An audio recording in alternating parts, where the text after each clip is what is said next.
नमस्कार दोस्तों, मैं हूं आपका दोस्त आपका होस्ट आर के और आप देख रहे हैं आर के ट्रेडिंग। दोस्तों, तारीख है 1 जनवरी 2022, यानी कि आपको नव वर्ष की हार्दिक शुभकामनाएं, बधाई सबसे पहले आप स्वीकार करें।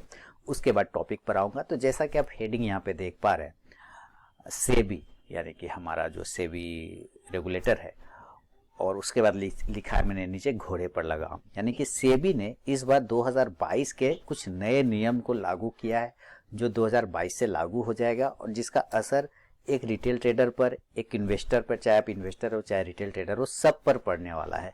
तो सेबी ने कुछ अच्छे नियम, इस बार मैं बोल रहा हूँ कुछ अच्छे नियम को लाया है जिसका पालन करना सब लोगों के लिए ज़रूरी होगा और उसका क्या असर हम लोगों पर पड़ेगा इस वीडियो में पूरा डिस्कस करेंगे। लेकिन सबसे पहले आप लोगों को फिर से हार्दिक बधाई शुभकामनाएं दूंगा साल 2022 के लिए, नववर्ष के उपलक्ष्य पे। उम्मीद है आप लोग सब कुशल होंगे, सब कुछ और इंजॉय कर रहे होंगे। तो चलिए शुरुआत करेंगे वीडियो का। वीडियो में जो टॉपिक है, सेबी ने क्या रूल लाया। तो सबसे पहले आप देखिए कि अभी हम लोगों को बनाया गया, हम लोगों को बहुत तरीके से बहुत बड़े बड़े कंपनियों ने बनाया और डैश डैश डैश बनाया। क्या बनाया होगा आपको उम्मीद है कि बहुत सारी कंपनियों ने हम लोगों को बना दिया। क्या बनाया है वो आपको पता है, डैश डैश। जैसे एक लूंगा पेटीएम का एग्जांपल, बहुत बड़ा है पेटीएम कंपनी, सही बात है, मार्केट लीडर है। अगर मोबाइल पेमेंट सिस्टम की बात किया जाए तो पेटीएम उस पर मार्केट लीडर है। तो सिर्फ मार्केट लीडर हो जाने से आप जितने वैल्यूएशन की कंपनी लेके आप मार्केट में ला रहे हैं और जितने प्राइस पे ला रहे हैं, है ना, उससे ज़्यादा वैल्यूएशन आप मांग रहे हैं, यानी सारे पैसे आप खुद अपने पास पहले रखना चाह रहे हैं, उसके बाद आप अपने इन्वेस्टर को देना चाहते हैं। तो उन्होंने बना दिया, तो उसका नतीजा तो हुआ कि उसको रिएक्ट किया मार्केट ने, उसको नीचे पे लिस्टिंग करना पड़ा। ऐसे ही हालत हुई जोमेटो का, काफ़ी ऊंचे वैल्यूएशन पर दिया गया, फिर नीचे आ गया। ऐसे बहुत सारी कंपनियां आई। तो जैसे भी आप देखिए स्टार हेल्थ का आईपीओ, एक गुना कहते हैं ना, 1 टाइम्स, वह एक गुना भी पूरा नहीं भर सका, फुली सब्सक्राइब भी नहीं, ओनली 81% ही भरा। तो ऐसे भी बहुत सारे एग्जाम्पल मिले जिसमें हम लोगों को एक रिटेल ट्रेडर कह दीजिए चाहे इन्वेस्टर को बनाया गया बड़े बड़े कंपनियों द्वारा। तो इस बात को ध्यान में रखते हुए सेबी ने कुछ अच्छे काम किए। अब क्या काम किया ये समझते हैं। 28 दिसंबर 2021, ठीक है, बीते 28 दिसंबर 2021 को सेबी ने कुछ रूल लाया। और रूल किसके लिए लाया? सबसे पहले आईपीओ पे उसने एक रूल लाया। अब आईपीओ पे रूल क्या लाया कि अभी आपने देखा होगा रिसेंटली, अब एंकर इन्वेस्टर आपने नाम सुना होगा कि अब लॉक इन पीरियड खत्म हो गया है 1 महीने का एंकर इन्वेस्टर का। तो वहां पे आप देखते होंगे सेलिंग आ जाता है, जैसे लेटेंट व्यू का हो गया, जैसे आपने देखा इसका पेटीएम का हो गया, चाहे इसका आप देख लें जोमेटो का हो गया। तो 1 महीने का होता है लॉक इन पीरियड। अब क्या है लॉक इन पीरियड, पहले इस बात को समझते हैं। जो बड़े निवेशक होते हैं, ठीक है, पहले तो बात समझिए कि जो आईपीओ में आता है, आईपीओ में कैसे कैसे इन्वेस्ट होता है, इस बात को पहले समझते हैं। तो कोई भी जो एंकर इन्वेस्टर होता है वो 90 दिन के बाद अपना शेयर बेच पाएगा। सेबी ने ये बोला। मैं भी उस बात पे आऊंगा कि क्या होता है एंकर इन्वेस्टर, उस बात पे बताऊंगा। पहले आप समझ लीजिए कि कोई भी एंकर इन्वेस्टर 90 दिनों बाद, यानी कि बड़ा निवेशक 90 दिन के बाद ही अपना सभी शेयर बेच पाएगा। शेयर का जो आवंटन होता है, मतलब शेयर को जो बांटा जाता है, उसमें छोटा जो रिटेल ट्रेडर होता है, छोटे निवेशक, छोटा इन्वेस्टर जो होता है, उसको बचाने के लिए सेबी ने ये चीज को, नियम को लाया है। अब इसमें समझिए कि इसमें एक प्राइस बैंड होता है। क्या होता है? प्राइस बैंड होता है। मैं इस बात को यहाँ पे आपको लिख के समझाना चाहूंगा कि इसमें एक प्राइस बैंड चलता है। चलिए हम लोग इसको समझते हैं ऐसे करके ना। एक प्राइस बैंड होता है। तो प्राइस बैंड बखूबी आप लोग तो अच्छे से समझते होंगे कि मान लीजिए कि एक प्राइस बैंड है, जैसे कि आपको अभी जोमेटो का आया था, प्राइस बैंड उसका 60 से 65 रुपया के आसपास में था, ठीक है, 60 से 65 या 60 से 62 रुपए के आसपास में ये था कि इसके बीच में आपको आईपीओ मिलेगा, या तो 60 पे मिलेगा या तो 65 पे आप अप्लाई कर सकते हैं। इसको प्राइस बैंड कहते हैं। जब भी कोई आईपीओ आती है तो वो एक अपना प्राइस लेके आती है। 100 रुपये पे मान लीजिए जाए तो सिर्फ 100 रुपये नहीं रख सकता है, या तो 100 रखेगा और 102 रखेगा, इस तरह से रखेगा, ठीक है। तो 100 और 102 इस तरह से एक प्राइस बैंड को लेकर आता है। और जिसका जो प्राइस होता है, किसी ने 1000 पे रखा, जैसे पेटीएम ने 2150 और 2155 या 60 के आसपास का रखा था प्राइस बैंड, ऐसे इसी तरह था ना। तो उसको प्राइस बैंड बोलते हैं ना, कि इस बैंड के अंदर में ही आपको अप्लाई करना है अगर कोई भी आईपीओ लगाते हैं। तो उसमें क्या होता है कि उसके साथ ही बोला गया क्या कि 1 अप्रैल 2022 से ये सेबी ने जो रूल लाया वो 1 अप्रैल 2022 में लिखना चाहूंगा, 1 अप्रैल 1 अप्रैल से 1 अप्रैल 2022 से ये सारे रूल लागू होगा। पहले ये मैं आपको यहाँ पे क्लियर कर दूं। तो क्या बोला है सेबी ने बोला कि किसी भी आईपीओ का जो एंकर इन्वेस्टर है, ठीक है, एंकर इन्वेस्टर कह ले कि 10 करोड़ से जो लोग ज्यादा 10 करोड़ से ज्यादा निवेश कर, अब 10 करोड़ क्या शेयर नहीं बल्कि 10 करोड़ अमाउंट, ठीक है, 10 करोड़ रुपए से जो ज्यादा इन्वेस्ट करते हैं, 10 करोड़ या 10 करोड़ से ज्यादा, इससे जो जितना ज्यादा लोग इन्वेस्ट करते हैं ना उसको कहा जाता है एंकर इन्वेस्टर। क्या बोला जाता है उनको? Anchor investor. ये चीजें आपको जल्दी कहीं समझने को नहीं मिलेगा, यहाँ पे मैं समझा रहा हूँ। उसको कहते हैं एंकर इन्वेस्टर। तो उसको जब कहा गया था पहले के रूल में कि आप जब 10 करोड़ या 10 करोड़ से ज्यादा का अमाउंट आईपीओ में लगाएंगे और अगर आपको आईपीओ मिल जाता है तो आप आईपीओ जब मार्केट में लिस्ट होगा वो कंपनी, तो आप लिस्ट होने के बाद 30 दिन तक नहीं बेच सकते, यानी 1 महीने का 1 मंथ का लॉक इन पीरियड होता है। क्लियर हो गया? तो इसमें आप नहीं बेच सकते, तो वो नहीं बेचता था। लेकिन 30 दिन के बाद यानी जैसे ही लॉक इन पीरियड खत्म होता है तो वो लोग अपना सारा शेयर बेच देता है। तो क्योंकि अल्टीमेटली इसने तो प्रॉफिट कमाने के लिए लगाया ना, तो उसको सारा शेयर बेच देता, जिससे उस शेयर में बड़ी बिकवाली आ जाती थी। जैसे कि आपने अभी रिसेंटली बहुत सारे स्टॉक में देखा बिकवाली आ गई, तो इससे क्या होता है कि लोगों को घाटा लग जाता है। अभी यहाँ पे समझिए, पहले ये 30 दिन का जो लॉक इन पीरियड था इसको कहते हैं लॉक इन पीरियड। 1 मंथ यानी 30 दिन, 1 मंथ हो गया 30 दिन। 30 दिन समझिए, 1 मंथ मत समझिए, क्योंकि किसी किसी में क्या होगा 29 दिन का भी होता है, किसी किसी में 31 का भी तारीख होता है, किसी में 30 तारीख का भी होता है। तो ऑलरेडी आप 30 दिन का समझिए, ठीक है। तो 30 दिन के भीतर अब वो क्या करेगा, अब आप 30 दिन के अंदर में, अब उसने नया रूल क्या लगाया कि भाई आप पूरा शेयर नहीं बेच सकते। 30 दिन के अंदर में जो आप 30 दिन के बाद जो आपका लॉक इन पीरियड खुलेगा, इसमें आप अपना 50% ही शेयर बेच पाएंगे। बहुत बढ़िया बात है, यानी एक बार में बिकवाली मार्केट में नहीं आएगी, एक बार में आप सारे लोगों को चूना लगा के नहीं भाग सकेंगे, ठीक है। एंकर लोगों को, एंकर इन्वेस्टर को बोल दिया जो कि बड़ा था, 10 करोड़ या 10 करोड़ से ज्यादा का अमाउंट लगाया था आईपीओ में, उसको बोला आप 1 महीना के बाद जो है आपका लॉक इन पीरियड खुलेगा, लेकिन आप सिर्फ 50% ही हिस्सा बेच पाएंगे। तो पूछा आप बाकी का 50% कब बेचेंगे भाई, तो बोला 90 दिन के बाद।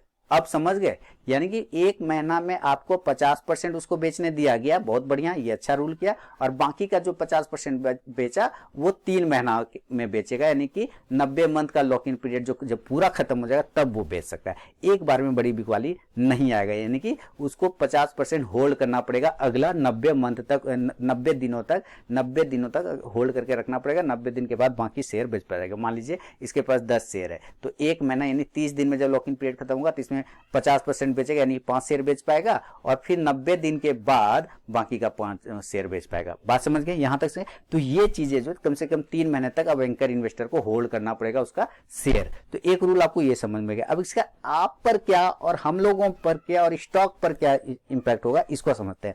तो क्या होता है कि लिस्टिंग जब होता है ना, उसके बाद मुनाफा का बुक करके भाग जाता है बड़ा सा इन्वेस्टर। जैसे कि बहुत सारा स्टॉक में क्या होता है, ऐसे से धार हेवी सेलिंग करेगा तो गिरेगा कि नहीं गिरेगा, तो वहां पे आ जाता है। उस जो छोटा लोग होता है, जो छोटा रिटेल ट्रेडर होता है, जो छोटा इन्वेस्टर होता है, जो नया होता है, उसको समझ में नहीं आता कि अचानक ये क्या हो गया, अभी तो मेरा ऊपर था, अचानक 1 महीना बाद ऐसे से धार क्यों गिर गया, ठीक है।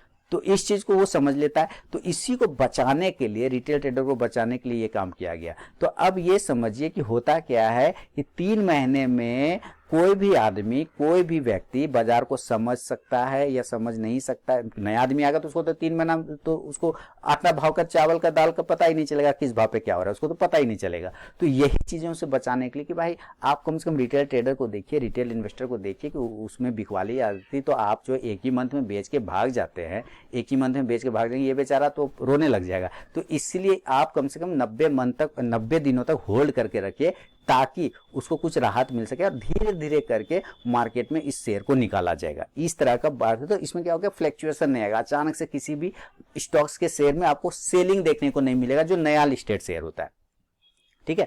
तो ये अब आईपीओ जो लाती है, आईपीओ में जो एंकर इन्वेस्टर पैसा लगाते हैं, एक बात तो आप मानते होंगे ना कि हमसे और आपसे ज्यादा दिमाग वाला ये एंकर इन्वेस्टर है, तभी तो 10 करोड़ या उससे ज्यादा पैसा लगा रहा है, तभी तो ये जब ज्यादा दिमाग वाला है तो ये तो निकल जाएगा, प्रॉफिट लेकर लटक जाएंगे हम आप। बस यही चीजें से बचने के लिए सेबी ने ये पहला वाला रूल लाया। अब दूसरा रूल, अब होते कि यहाँ पे भी लोग बोल सकते हैं कि इसका क्या फायदा होगा। तो होता है क्या कि जो बड़ा इन्वेस्टर होता है ना, वो आपको और हमसे ज्यादा जानता है आपसे और हमसे कंपनी को बेहतर। तो कंपनी में बने रहना है या नहीं बने रहना है, कंपनी का शेयर होल्ड करना है या नहीं होल्ड करना है, उसका एकदम वो लगभग एनालिसिस कर लेता है वो लोग। तो जरा सा भी अगर हायर गेन पर लिस्टिंग होता है, ऊंचा लिस्टिंग होता है, तो ये लोग क्या कहता है ना, पूरा का पूरा बुक करके बेच के भाग जाता है, जिससे क्या होता है कि गिरावट आ जाती है। इसी वजह से 90 दिनों तक उसको इस बार सेबी ने होल्ड करने के लिए बोल दिया कि भाई तुम 3 महीना तक नहीं बेच पाओगे, पूरा 1 महीना के बाद 50%, बाकी 3 महीना के बाद बेचोगे। तो इससे फ्लक्चुएशन नहीं आएगा और छोटा ट्रेडर भी आराम से बच पाएगा।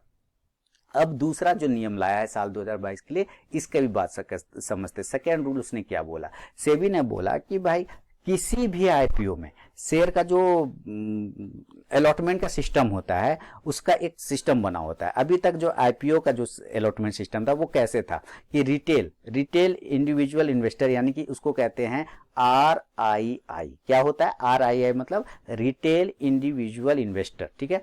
उसका जो होता है 35% हिस्सा होता है। इन लोगों का कितना होता है? 35% हिस्सा। रिटेल इंडिविजुअल इन्वेस्टर यानी वो हम और आप हो गए रिटेल वाले, उसके लिए 35% का हिस्सेदारी होता था। क्लियर हो गया? बात समझिएगा। और 15% जो होता है, 15%, वो होता है HNI के लिए। कितना होता है HNI के लिए? 15%। अब वो लोग पूछेंगे HNI क्या होता है, तो HNI वो लोग होते हैं, इसका मतलब होता है high net worth individual, high net worth individuals, यानी कि HNI। और ये कौन होते हैं? ये वो लोग होते हैं जो 2 लाख या 2 लाख से ज्यादा का रकम इन्वेस्ट करते हैं। जो 2 लाख से ज्यादा का रकम इन्वेस्ट करते हैं उसको HNI कैटेगरी में रखा जाता है। क्लियर हो गया ना? RII कौन हुआ? वो हम और आप गरीब आदमी, ठीक है। ये हुआ 35%। और HNI को, अब ये मत समझे भाई मैं कमेंट नहीं कर रहा के बात बता रहा हूँ। और HNI कौन हुआ? अमीर आदमी जो 2 लाख से ज्यादा इन्वेस्ट कर रहा है। और उसके बाद ये कितना हुआ? ये 35% इधर, 15% इधर आ गया। अब जो बाकी कितना हुआ? 35, 15, 50, बाकी बच गया 50%। तो 50% किसके लिए हुआ? अब आप समझिएगा 50% उसी के लिए हो गया, एंकर इन्वेस्टर के लिए, जो 10 करोड़ या 10 करोड़ से ज्यादा का पैसा लगाता है, वो हो गया एंकर इन्वेस्टर। तो हो गया ना, 100% का हिस्सा आ गया। तो इसमें अब बोल रहा है सेबी क्या, इसमें बोल, अब देखिए एंकर इन्वेस्टर में भी कौन कौन होता है ये भी समझ लीजिए। एंकर इन्वेस्टर में होता है जैसे ब्रोकरेज हाउस हो गया, FII हो गया, म्यूचुअल फंड हो गया, ये सारे। अब सेबी ने क्या बोल दिया कि नया नियम में कि 2 लाख से ऊपर जो जिनका इनकम है, जो लगाते हैं पैसा, हाई नेटवर्थ वाले। तो नए नियम में यहाँ पे सेबी ने क्या किया, सेबी ने देखा कि जो 15% वाला आदमी है ना, ये 15% जिसके दायरे में हिस्सेदारी है, एंकर इन्वेस्टर इसमें हिस्सेदारी मार लेता था। कैसे कर लेता था कि बहुत सारा अलॉटमेंट इन लोगों को मिल जाता था, क्योंकि ये लोग 2 लाख से नीचे आके घुस जाता था इसमें, तो इसका हिस्सेदारी इसमें चला जाता था, ये लोग को मिल जाता था। तो सेबी ने क्या किया, अच्छा तुमको 15% हिस्सेदारी है, तो अब चलो हम तुमको कर देते हैं 33%। कितना कर देंगे? 33%। क्लियर हो गया ना? तो 35% इधर हो गया और 33% इधर हो गया। अब जो बाकी बचा वो इन लोग के हिस्से में जाएगा। इसको घटा दिया और इसको घटा के इधर ला दिया। तो ये एक अच्छा पहल किया। हालांकि लोगों को लगा कि इससे कोई ज्यादा फायदा नहीं है, क्योंकि तब भी ये लोग तो कम से 2 लाख से नीचे में आके इधर इन्वेस्ट करके भाग जाएगा, ये हो सकता है। लेकिन कम से कम मान लीजिए कि जितना कम लोगों को मिलता था, अब उससे कुछ ज्यादा लोगों को इसमें मिल सकता है। ये चीजें हो सकता है। देखिए प्लस भी होता है हर फैसले का, एक नेगेटिव। अच्छे चीजों के लिए फैसलों को लाया जाता है, नियम को लाया जाता है, लोग उसका गलत इस्तेमाल करने लग जाते हैं, तभी फैसलों को बदलना पड़ता है या उसको मॉडिफिकेशन करना पड़ता है। तो इसका भी आगे देखा जाएगा, कुछ ना कुछ इसका भी सोल्यूशन निकाला जाएगा। लेकिन फिलहाल ये से भी करने के फिराक में कि 33% कर दिया, ये 1 अप्रैल 2022 से लागू हो जाएगा। अब देखिए तीसरा नियम जो लाया ना, वो भी बहुत बढ़िया नियम, वो नियम ज्यादा अच्छा है। अब तीसरा नियम क्या सेबी ने लाया, एक दिमाग ये लोग लगाता था, बहुत होशियार कंपनी लोग क्या दिमाग लगाता था कि एक होता है OFS, ठीक है। OFS नाम तो अक्सर आप लोगों ने सुना ही होगा, नाम तो सुना ही होगा, OFS, ठीक है, ऑफर फॉर सेल। इसको पूरा क्या बोलते हैं? Offer for sale. अब देखिए इसमें दिमाग क्या लगाता है लोग, कोई भी चीज अच्छे काम के लिए लाया जाता है, लोग उसका गलत इस्तेमाल करने लग जाते हैं। तो सेबी ने ऑफर फॉर सेल के जरिए जो लोग प्रमोटर या बाकी जो उसका निवेशक था, वो लोग अपना माल बेच के भाग जाता था, ठीक है, ऑफर फॉर सेल के जरिए, जिससे शेयर में बड़ी गिरावट आ जाती थी। तो नया नियम के मुताबिक, ध्यान से सुनिए, नया नियम के मुताबिक कंपनी में, कोई भी कंपनी में, अभी समझाता हूं आपको, कोई भी कंपनी में 20% से ज्यादा हिस्सेदारी, ग्रेटर देन 20% से ज्यादा हिस्सेदारी रखने वाले निवेशक, यानी कि इन्वेस्टर जो 20% से ज्यादा हिस्सेदारी रख रहा है, कोई भी इन्वेस्टर किसी कंपनी में, तो वो अपना जो हिस्सा है वो अपना हिस्सा ऑफर फॉर सेल के जरिए, ओएफएस के जरिए 50% से ज्यादा नहीं बेच पाएंगे, यानी कि इस 20% का भी वो सिर्फ 50% ही बेच पाएंगे। समझ रहे? 20% से ज्यादा हिस्सेदारी अगर कोई निवेशक किसी कंपनी में रख रहा है तो वो अगर ऑफर फॉर सेल लाता है तो उसमें भी वो सिर्फ अपना 50% ही हिस्सा बेच पाएगा। इस 20% में भी सिर्फ 50% ही, मान लीजिए कि कोई भी कंपनी हिस्सेदारी 100 है, ठीक है, 100 से होता है 100%, इसमें एक 20% का हिस्सेदारी ये रखा हुआ ये आदमी, ठीक है, आदमी ये हो गया आपका कौन, ये आदमी आपका समझिए प्रमोटर हो गया, कोई भी हो गया, ठीक है। तो उसका कोई और इन्वेस्टर हो गया बाहर से, कोई जैसे बड़ा बड़ा आदमी सब जुड़ के कर लेता है हिस्सेदारी, तो इसमें ये 20 रुपए लगा दिया, ये 100 रुपए की कंपनी 20 रुपए लगा, तो 20 रुपए का 50% कितना होगा 10 रुपए, तो बस 10 रुपया तक तो वो शेयर बेच सकता है, 10 रुपए तक का वो शेयर बेच सकता है, बाकी 10 रुपए का वो नहीं बेच पाएगा, ठीक है, वो नहीं बेच पाएगा, 10% से 20%, 10% से ज्यादा बेच ही नहीं सकता। बात समझ रहे? नहीं तो ये क्या होता है, ये पूरा का पूरा माल उल्टा के बेच के भाग जाता है, जिससे शेयर में क्या होता है, एक तरह का गिरावट रहता है, और ये क्या होता है, एक तरह का आईपीओ ही होता है, ठीक है। इसको आईपीओ एक समझिए, जो प्रमोटर के द्वारा लाया जाता है, जो लिस्टिंग के बाद, किसी भी स्टॉक के लिस्टिंग के बाद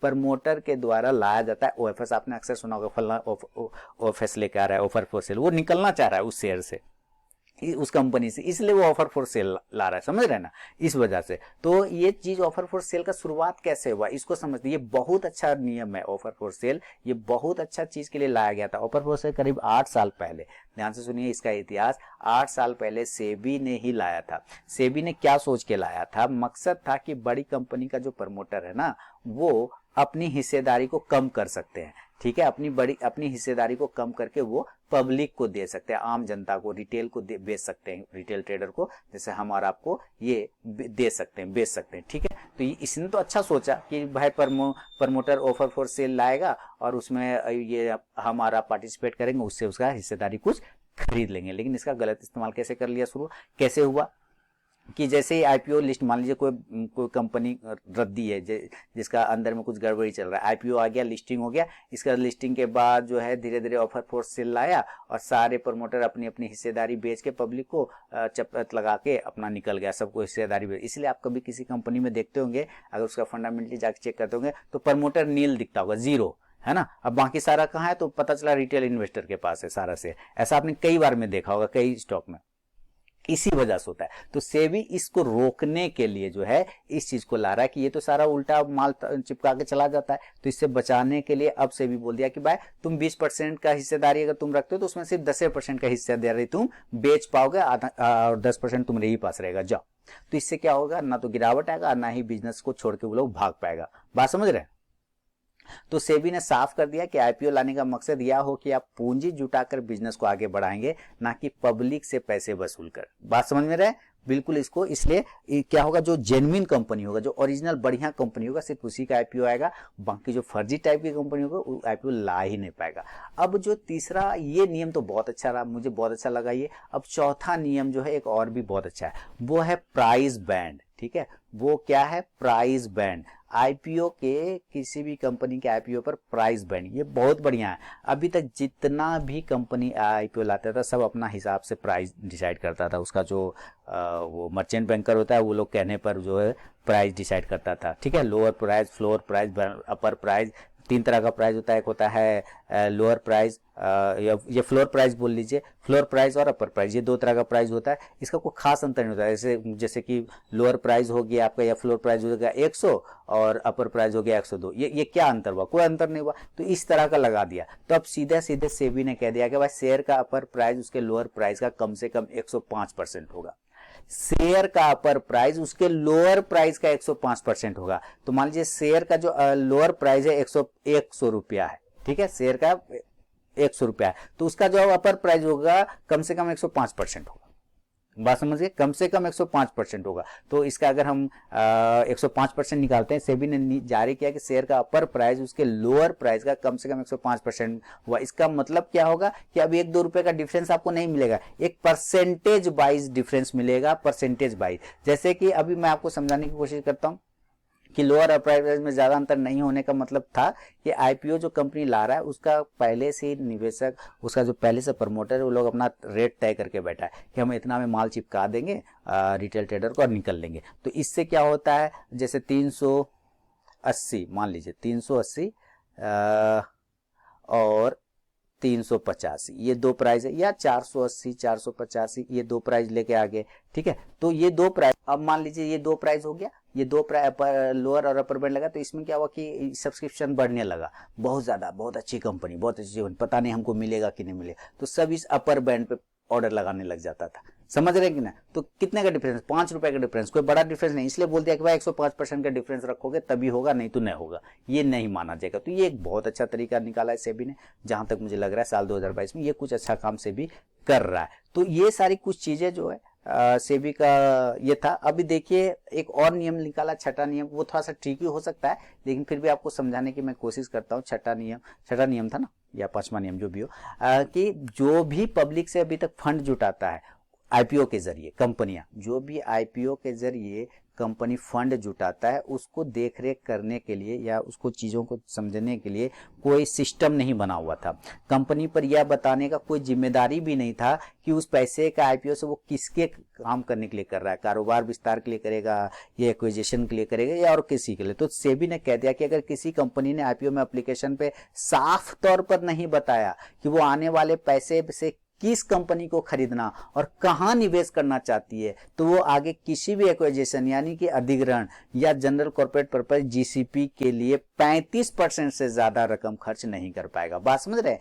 आपको आईपीओ लाने से पहले सेबी को बताना पड़ेगा कि जो आईपीओ में तुमको पैसा मिलेगा रिटेल ट्रेडर से, फॉरेन इन्वेस्टर, उसका तुम क्या काम करने वाले हो, किस कंपनी को तुम फ्यूचर में खरीदने वाले हो, कहाँ उसका पैसा खर्च होगा, ये बताओ। अगर तुम ऐसा नहीं बताते हो तो आगे तुम जितना भी तुमको आईपीओ में पैसा मिला है उसका सिर्फ 35% ही यूज कर पाओगे, अगर तुम पहले से नहीं बताओगे तो। सीधी सी समझ लो, है ना, वो सीधे बोल दिया। तो ये चीजें उसने बहुत अच्छा काम किया, पहला बार ये काम मुझे बहुत अच्छा लग रहा है। अब कुछ कुछ कहीं ना कहीं से भी जाग रहा है और कुछ अच्छा काम कर रहा है। एक बुरा काम यही किया कि उसने मार्जिन हम लोगों के लिए घटा दिया, गंदी बात है ना, मार्जिन कम कर दिया, बेचारा हम लोगों का हाथ पैर काट दिया, कम मार्जिन में ट्रेड ही नहीं कर पाते अब हम लोग, अच्छा से है कि नहीं, यही ना होता है। खैर कोई बात नहीं, वो अलग बात है, उसको देखे जाएगा।